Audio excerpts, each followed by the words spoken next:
बिस्मिल्लाहिर्रहमानिर्रहीम। आज हमारा बायोकेमिस्ट्री का लेक्चर नंबर 20th और topic of discussion vitamin B9 that is called folic acid. आप बहुत अच्छे से फेमिलियर हैं। फॉलिक एसिड हो सकता है सप्लीमेंट भी आपने इस्तेमाल किया फॉलिक एसिड के as a supplement. Folic acid भी वाटर सोल्यूबल विटामिन है, ये हीट स्टेबल भी है और इसे हम एंटी एनीमिक फैक्टर भी कहते हैं क्योंकि ये मेगालोब्लास्टिक एनीमिया और प्रिवेंट करने के लिए मेगालोब्लास्टिक एनीमिया को प्रिवेंट करने के लिए यूज़ होता है। इसकी डेफिशिएंसी से मेगालोब्लास्टिक एनीमिया हो जाता है, इसलिए इसे एंटी एनीमिक फैक्टर कहते हैं। सिनोनिम विटामिन M कहते हैं। ये मैंने एक इक्वेशन ही आप इसको ले लें, रिएक्शन है ये आपकी बॉडी में। जैसे कि हमने पहले बहुत दफ़ा जिक्र किया कि फॉलिक एसिड की जो एक्टिव फॉर्म है that can be absorb into the blood, वो कौन सी है? टेट्राहाइड्रोफोलेट। टेट्राहाइड्रोफोलेट है। जब आप फॉलिक एसिड का इंटेक करते हैं, फॉलिक एसिड लेते हैं, तो उसके बाद वो कन्वर्ट होता है किसमें? डाईहाइड्रोफोलेट में। जब वो डाईहाइड्रोफोलेट में कन्वर्ट होता है तो इसमें एक एंजाइम रिक्वायर्ड होता है, वो क्या कहलाता है? DHFR, dihydrofolate reductase. Dihydrofolate reductase की मौजूदगी में कन्वर्जन होती है डाईहाइड्रोफोलेट में।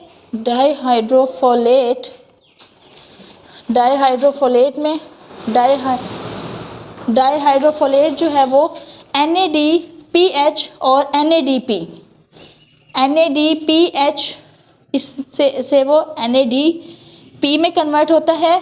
इस तरह से सेकंड स्टेप पे भी डाईहाइड्रोफोलेट रिडक्टेस जो है वो कन्वर्ट होता है किसमें? टेट्राहाइड्रोफोलेट में। और ये फॉर्म जो है ना फिर वो आपके जो बाकी रिएक्शंस हैं उसमें रिक्वायर्ड होती है, वो ये टेट्राहाइड्रोफोलेट है। केमिस्ट्री की बात अब ये क्लियर है यहाँ तक कि फॉलिक एसिड को before the absorption, before the functioning, जब भी फॉलिक एसिड ने कोई काम करना है तो folic acid as it is form में जो है ना वो किसी भी केमिकल रिएक्शन में इन्वॉल्व नहीं हो सकता अनटिल अनलेस। तो ये जो इक्वेशन मैंने बनाई है, ये जो रिएक्शन मैंने लिखा है, ये इसलिए लिखा कि आपका जो फॉलिक एसिड है वो पहले कन्वर्ट हुआ डाईहाइड्रोफोलेट में और फिर डाईहाइड्रोफोलेट फर्दर कन्वर्ट हुआ किसमें? टेट्राहाइड्रोफोलेट में। और इसमें जो एंजाइम रिक्वायर्ड था वो क्या था? ये मैंने लिखा है यहाँ पे, डाईहाइड्रोफोलेट रिडक्टेस। अब अगर केमिस्ट्री की बात करें, folic acid is having the 3 components. Number 1 pteridine nucleus. Pteridine nucleus जो है ना is attach with the para amino benzoic acid. जब ये दो आपस में अटैच हो जाते हैं तो इसके नतीजे में टेरोइक एसिड बनता है। Pteroic acid is further linked with the glutamic acid. इस तरह से फॉलिक एसिड जो है कि केमिस्ट्री में फॉलिक एसिड 3 कंपोनेंट्स कंटेन करता है। And before the working folic acid, ये एक सिंपल सी इक्वेशन है, folic acid is converted into dihydrofolic acid, dihydrofolic acid converted into tetrahydrofolic acid. और बायोकेमिकल रिएक्शन के लिए और जो आपका वो है RBCs फॉर्मेशन के लिए भी टेट्राहाइड्रोफोलिक एसिड जो है ना वर्क करता है।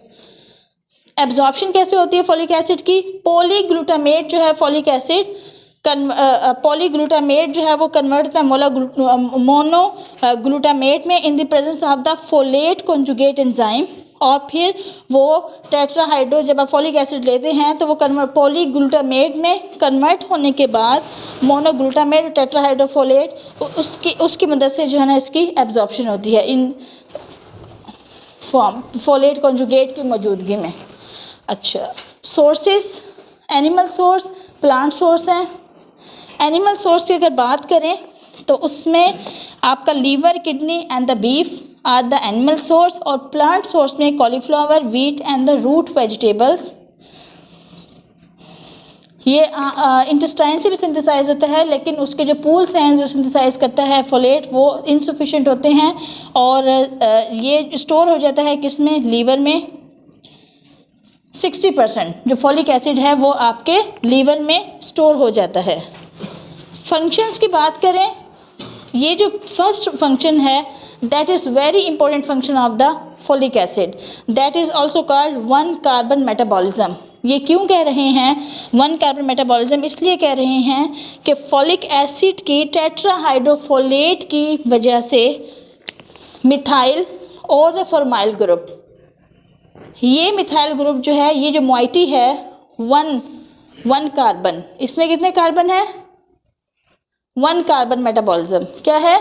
वन कार्बन फॉर्माइल से, यहाँ से वो कार्बन, इस मॉलिक्यूल को वो क्या करता है? वन कार्बन मेटाबॉलिज्म, इसको वो किसी भी केमिकल रिएक्शन में जहाँ पे ज़रूरत होती है ये वहाँ पे ट्रांसफ़र कर देता है।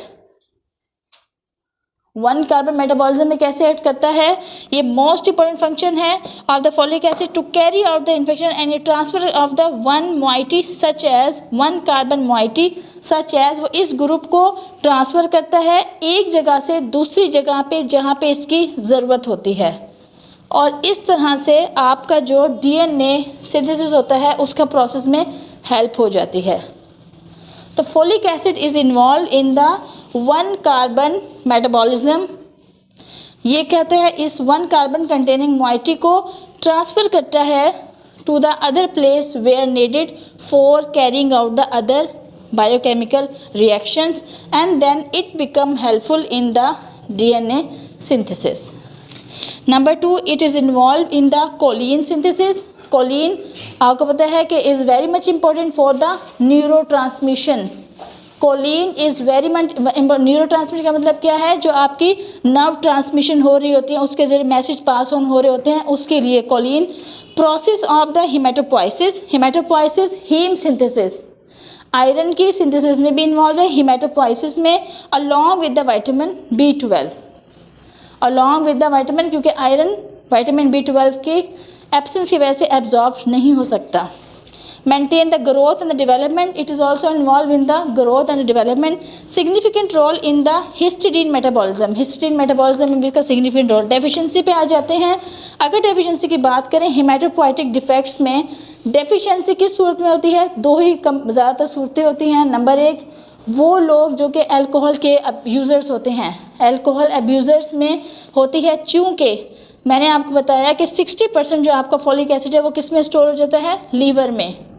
अगर अल्कोहल अब्यूज़ करते हैं तो सबसे ज़्यादा क्या होता है? लीवर डैमेज होता है, लीवर का जो मेटाबॉलिज्म वो डिस्टर्ब हो जाता है, तो उसमें आपको इसके स्टोर पूल्स भी नहीं मिलेंगे फॉलिक एसिड के। तो इस तरह से जो अल्कोहल अब्यूज़र्स होते हैं उसमें फॉलिक एसिड की डेफिशिएंसी पाई जाएगी। और दूसरा प्रेगनेंसी कंडीशन होती है जिसमें आपकी डेली रिक्वायरमेंट जो है ना वो क्या होती है? बढ़ जाती है। लेकिन अगर आप उसका इंटेक कम कर रहे होते हैं तो फॉलिक एसिड की डेफिशिएंसी हो जाती है। इस तरह से इन दो कंडीशन में डेफिशिएंसी होती है। अगर डेफिशिएंसी हो जाए तो उसके ये चार फैक्टर्स, वो चार जो है ना वो डिफेक्ट्स हैं। नंबर एक, हिमेटोपोइटिक डिफेक्ट्स में बोन मैरो डिप्रेशन हो सकता है। पेनसाइटोपिनिया, पेनसाइटोपिनिया का मतलब क्या है कि आरबीसीज फॉर्मेशन भी अफेक्ट होगी, उसके थ्रोम्बोसाइट्स भी नहीं बनेंगे, डब्ल्यूबीसीज फॉर्मेशन भी अफेक्ट होगी। 3 पैरामीटर्स ही है ना आपके ब्लड में, तो वो तीनों के तीनों जब कम होना शुरू हो जाते हैं तो हम उनसे क्या कहते हैं? आरबीसीज, डब्ल्यूबीसीज एंड प्लेटलेट्स। जब ये तीनों जो हैं कम होना शुरू हो जाए तो इस कंडीशन को क्या कहते हैं? Pancytopenia. Megaloblastic anaemia, reproduction defect में एजोस्पर्मिया, एजोस्पर्मिया का मतलब क्या है? Sperm formation defect and amenorrhoea. Growth retardation, growth and development में रोल है तो ग्रोथ रिटार्ड करेगा। जनरलाइज्ड डिफेक्ट्स में अगर बात करें वो कौन से हैं? डायरिया, माल एब्जॉर्प्शन, एब्जॉर्प्शन नहीं हो, माल एब्जॉर्प्शन का मतलब क्या है कि वो आपकी उसकी सही से एब्जॉर्प्शन नहीं होगी, जो न्यूट्रिएंट्स हैं उनकी भी एब्जॉर्प्शन सही से नहीं होगी। डर्मेटाइटिस, स्किन की inflammation, weakness, lethargy and easy fatigue. यहाँ हमारा आज का लेक्चर कंप्लीट होता है। तो it was all about the folic acid.